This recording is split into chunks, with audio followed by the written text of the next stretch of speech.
there comes a point where music in the Mass is a detriment, right? Sure. When music in the Mass is taking away from the sacrifice, or even if it's incredible, but it's like a rock song, right? Just one church, they start getting the chimes in there. Yeah, went crazy. Yeah, what is that? How do we find that line? Because it's one of those things where I know it when I'm experiencing it. When I'm like, oh my gosh, okay, clearly we're just here for the aggrandizement of this band, and it's a band. I feel like I'm at a show, right? And I'm not here to celebrate the sacrifice of the Mass and the Eucharist.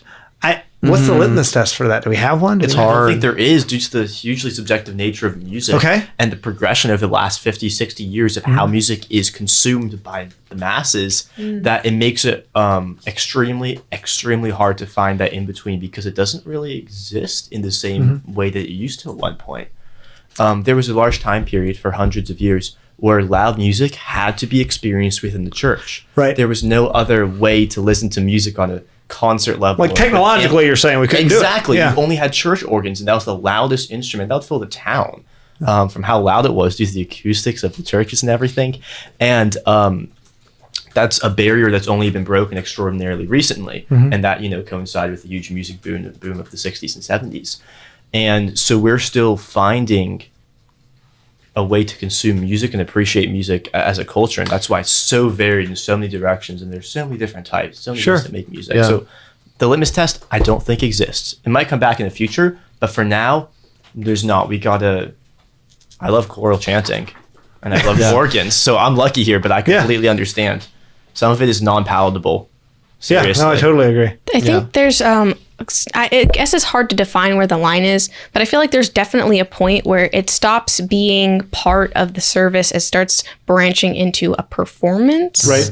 And that's where it starts feeling like it's taking away from the rest of the experience, which is supposed to be directing worship and attention towards God. When it starts kind of taking that attention away and being like, oh, I'm at a performance now. These people are like... the drums and everything is just kind of just distracting and detracting from the service. I feel like there is a difference. It's hard to draw the line exactly. But I feel like it is there. I think context is also big. I didn't mean to speak over you, so you can continue. But I've been at masses in bigger gymnasiums, with the Steubenville Conference, and it's obviously more naturally loud, and they have a full band, and it's never felt to me like that's out of place. Okay. But then you go to a church and you have a band with full drums and sometimes it's just the way it's being done. But so I think context has a lot to do with it, and kind of just this prudence that isn't always present. I'm speaking as someone who's also done music for masses. And that's what I want. That's what I want to ask, because I think we can all agree that when the music is overshadowing the Mass itself, right? The music should always be there to uplift and assist, but it's secondary. Yeah, to beautify the liturgy and nothing more. So, as somebody who performs in masses, I assume you've done masses, right? How do you do that respectfully? How do you do that well? How do you purposely take the back seat?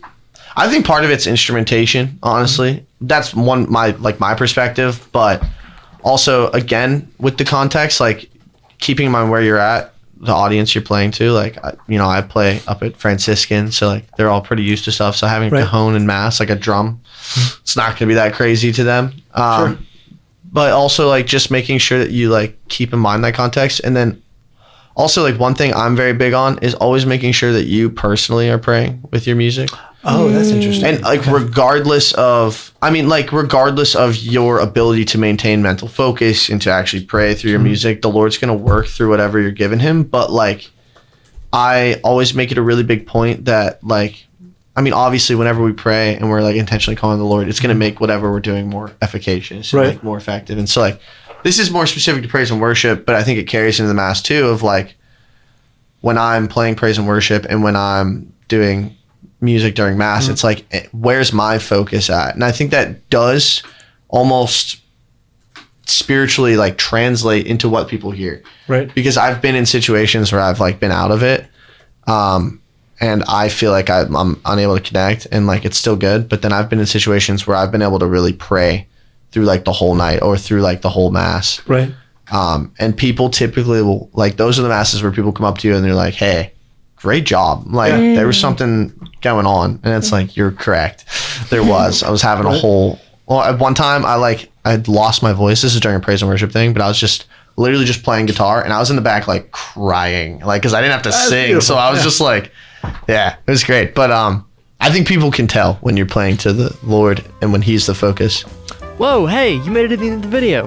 Way to go. Congratulations. Good for you. That's hard to do nowadays. If you have a second, could you please drop us a like, subscribe, and if you really enjoyed this episode, go check out our full Honest to God. This is just a clip. There's so much more to this.